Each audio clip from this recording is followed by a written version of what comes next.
The stock markets throughout the world have been in turmoil, and with billions of pounds and dollars wiped off share values. George Park, you are an investment banker. Yes, I am. Yes.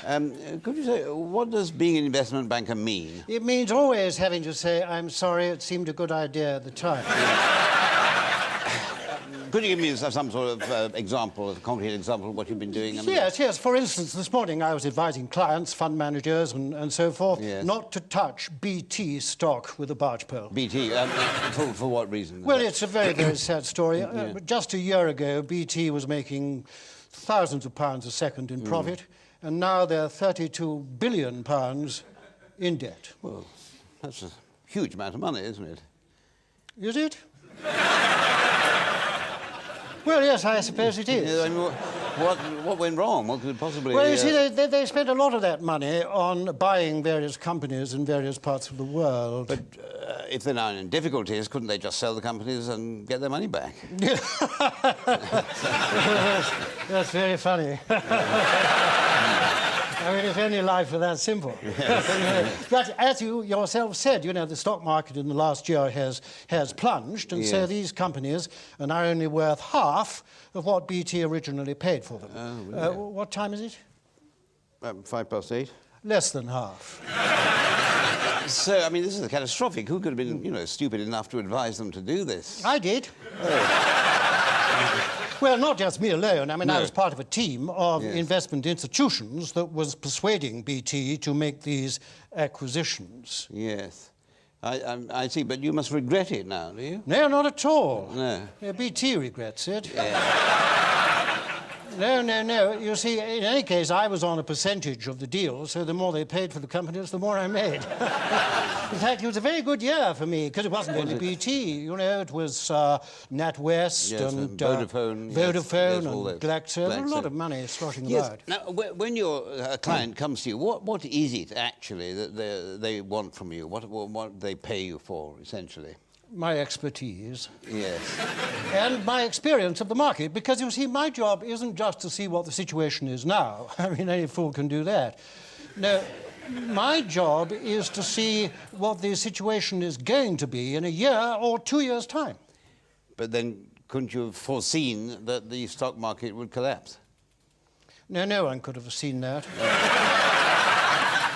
No, it's just one of those things that happens. You know, nobody knows why. Yes, but you said it was your job to foresee these things. Yes. And looking back now, I can see that I did foresee it. I just didn't realise that I did at the time. I see, yes. Because, you see, none of these things just happen. You just said they did. No, but we've moved on since then. Now, you see, it's one of the great myths in the stock market that it's possible to become very, very rich overnight for no reason and for not doing anything at all. I mean, and experience has taught us that this has never happened, and it never will happen. That's a sort of rule, then, is it? It's an absolute cast iron rule. Right, OK. And then a friend rang me up from New York. Yes. And said that he put some money in an online company, which was a kind of airline ticket bucket shop called Priceline.com, which was floated on the stock exchange and was worth more than United Airlines put together. And then, of course, the same thing happened over here. You remember lastminute.com, which has never made a profit, but at its height was valued at £733 million. Yes, so what you're talking about here is the start of what is now called the new economy, the technology boom. Absolutely. And one or two of us thought, hang on, why don't we advise our investors that there is a chance that they could get very, very rich overnight for no reason at all, and without doing anything. Yeah, but didn't you say that there was a golden rule that could never happen? Yes, but we thought that it just might happen now, although it never had. Yes. in spite of all your experience in the market, you still went ahead. Absolutely. Yes. And the possibilities were endless. I'll give you an example. A 17-year-old boy called Rodney came to see me with an idea for a company called JewishPorn.com. JewishPorn.com, yes. That's it, yes, that's right. And yes. what sort of thing did this company do? Well, at the time, it wasn't doing anything, actually. No. It was just an idea churning around in this 17-year-old boy's head. Yes. And had been churning around since he was 16 and a half. So, when Rodney came to you, what was it he was looking for? He was looking for finance for research and development. Which involves what? Essentially, exactly? it involved buying a large number of pornographic magazines. Yes. The research That side was of the it, research. yes, yes. And reading them. The development The side, development, yes, yes. And so you saw a potential for expansion here, did you? Yes. Yes. I could see that there were various, potentialities. I mean, yes, the company had 4 things going for it. The word Jewish, the word porn, the word dot, and the word com. Yes. Right. So you got behind Rodney, did you?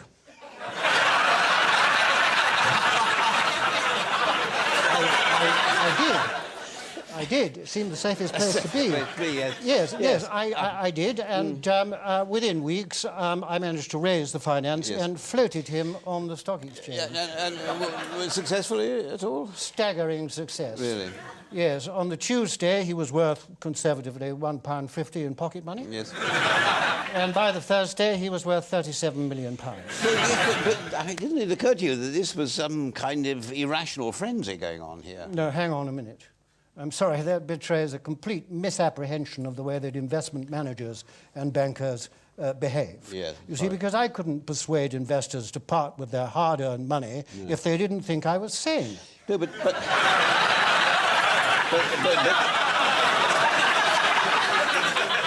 I mean, this boy's assets didn't really exist. He was only rich on paper. Well, I'm sane on paper. And in any case, you see, there were various solid economic reasons behind this technical boom. I mean, take JewishPorn.com. Yes. I mean, it had the tremendous benefit of being in the vanguard, the first in that market niche. That's important, is it? That's terribly important. Yes. It gives the company a permanent, advantage. Yes. One only has to think of trains. Trains. I mean, the fact that all trains that run now are owned by George Stephenson Railways Limited. Yes, they're not, though, are they? Aren't they? No, well, transport isn't my field. No. But,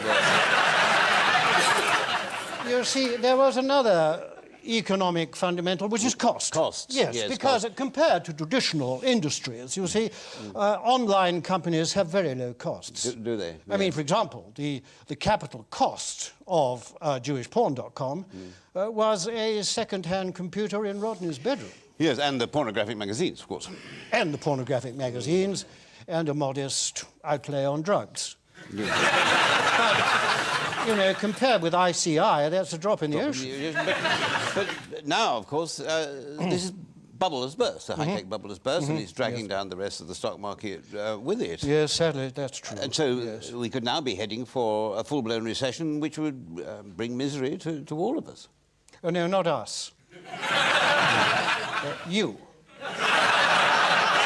Yes, but, I mean, don't you feel in some way responsible for Well, all in a this? way, yes, I do feel responsible, but, I mean, I have 2 very great consolations. Do you? The first is that I didn't lose any money of my own. It was other people's money. Yes. And the other is that when I thought that there was a rule which said that you couldn't get rich overnight for no reason and for doing nothing at all, it seems that I was right all along.